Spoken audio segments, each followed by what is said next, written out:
pour me présenter très rapidement, je suis rabbin d'une communauté de Neuilly-sur-Seine, dans les Hauts-de-Seine, et j'ai fait partie du comité national d'éthique pendant 4 ans, de 2009 à 2013. Ça a été une période, je vois d'ailleurs certains membres qui sont là, une période passionnante, parce qu'effectivement, c'était l'occasion de confronter des traditions, des regards différents, et notamment le regard de ma tradition, la tradition juive, par rapport à des questions, évidemment, et des technologies et des techniques que les religions ne pouvaient pas anticiper. Et donc, ça a été évidemment pour moi une très grande source d'enrichissement, et aussi d'apporter ce que nous pouvons apporter à travers nos religions et nos traditions anciennes. Quand j'entendais tout à l'heure le professeur Kayat, par exemple, parler de la singularité de chaque patient, de chaque être humain, je pensais immédiatement à cette Bible, à la Genèse, qui commence par parler de l'être humain créé à l'image de Dieu, par exemple. Donc à partir de là, on a déjà cette idée d'une dignité attachée à chaque être humain. Je pensais au Talmud, qui se pose la question de savoir pourquoi est-ce que Dieu a créé un être humain au départ, et pas plusieurs, voire des millions. Et il y a cette réponse, parmi les nombreuses réponses qu'apporte le Talmud, il y a celle qui consiste à dire que c'est pour m'enseigner que le monde a été créé pour moi. C'est-à-dire que chaque être humain, en quelque sorte, justifie que le monde a été créé pour lui, ce qui était absolument incroyable, et qui donne justement cette idée de la singularité qui a été évoquée tout à l'heure. Je pensais aussi, en entendant ce que disait M. Grézel sur le risque que les technologies, finalement, prennent le dessus sur leurs concepteurs, sur leurs créateurs. Je pensais aussi à nouveau à la Genèse, où Dieu demande, enjoint l'homme de dominer le monde,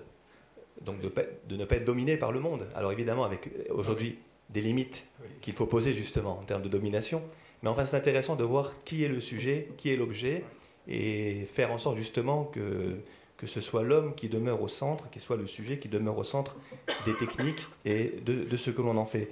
Voilà, en termes de... le sujet, moi, qui m'a intéressé aujourd'hui particulièrement, et je crois qu'il est au centre des réflexions de ce colloque, c'est évidemment tout ce qui est médecine prédictive, et la question de la parole. Là, j'ai beaucoup entendu aussi tout à l'heure ce que disait le professeur Kayat sur la peur de la mort.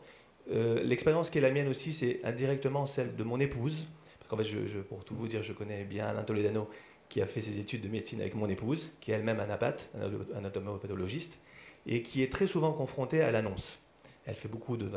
diagnostics de cancer du sein, et souvent, quand elle rentre à la maison, elle me raconte un petit peu les difficultés souvent qu'elle a à annoncer à des jeunes femmes qui ont un cancer du sein plus ou moins grave. Et c'est vrai que j'ai beaucoup réfléchi à cette question de l'annonce de la vérité aux malades, d'autant plus que j'ai beaucoup parlé de cette question aussi avec Emmanuel Hirsch, et justement de ce rapport à la maladie qui a changé avec la médecine prédictive.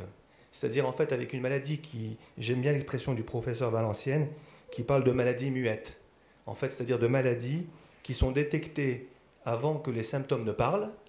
qui font que en fait on ne se sent pas malade, mais qu'on est déjà malade par anticipation. Et en ce qui concerne le judaïsme, il y a une très grande littérature sur la parole, sur comment la parole peut construire ou peut détruire.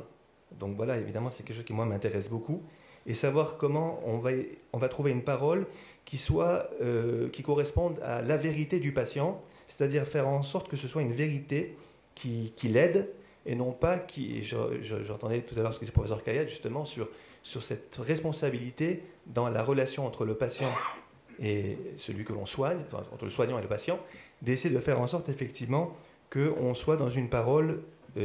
qui donne la vie plutôt que qui donne la mort. Et à ce titre-là, il y a toute la problématique dont je parlais aussi beaucoup avec le professeur Emmanuel Hirsch, de la différence entre vérité diagnostique et vérité pronostique, voire prophétique. Parce que c'est une chose de poser un diagnostic, c'en est une autre de dire combien de temps, par exemple, il reste à vivre à une personne. En plus, ceux qui connaissent un peu la génétique savent qu'il y a très peu de maladies, il y a très peu de maladies qui sont monogéniques. La plupart sont déterminées par un ensemble mal connu de gènes, etc. Donc c'est très difficile ici de prétendre poser parfois un pronostic qui peut être, à ce titre d'ailleurs, destructeur pour celui qui l'entend, pour celle qui l'entend. Donc dans les traditions religieuses que nous portons, il y a évidemment tous ces dilemmes moraux qui se posent sur l'information des patients, dont on a dit aujourd'hui combien elle est plus que jamais nécessaire, et d'une manière générale dans les relations entre les médecins et le patient. Ça va vous choquer parce qu'aujourd'hui on est dans une relation où on se doit de dire la vérité au patient, mais il faut savoir par exemple que dans la tradition juive, la vérité n'est pas une valeur absolue. Il peut arriver par exemple, alors aujourd'hui on ne le ferait plus, mais il peut arriver par exemple c'était quand même le cas dans le code de déontologie médicale, où parfois on permet de tenir le malade ignorant dans son propre intérêt. C'est-à-dire que si on pense qu'un malade n'a pas la force de supporter une vérité, eh bien on peut cacher, obérer cette vérité. Et dans la tradition juive, on a souvent cette idée de trouver, pour reprendre l'expression du docteur professeur Ben Sahel, de dire que le malade veut entendre sa vérité et que la vérité est celle de chaque malade et que tous les malades n'ont pas la même force, la même capacité, la même endurance pour pouvoir entendre une vérité et qu'à partir de là, ce qui doit primer, c'est le bien du patient, la paix de son esprit, qui doit d'ailleurs passer avant toute autre considération sur une vérité, une sorte d'absolu. Et donc je crois qu'il y a ici évidemment dans la médecine prédictive, et c'est à ça que je me suis beaucoup intéressé, il y a je crois vraiment une grande responsabilité dans l'annonce du diagnostic, dans ce qui peut survenir dans le futur, parce qu'effectivement il faut mesurer la portée, le pouvoir d'une parole, et à ce titre je crois effectivement qu'on ne peut pas